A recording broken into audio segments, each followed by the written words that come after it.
So this is how I do it. First I go to namecheap.com and register a domain.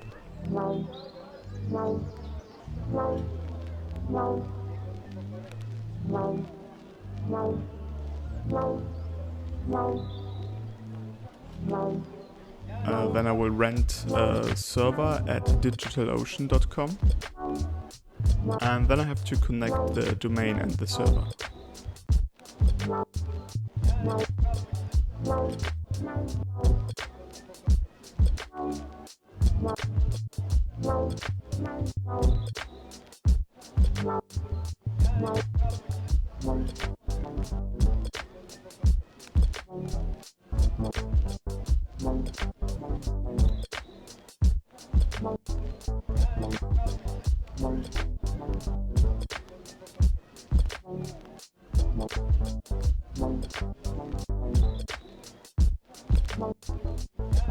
After that I go to Serverpilot.io, which is a really amazing tool to configure the server and to install WordPress.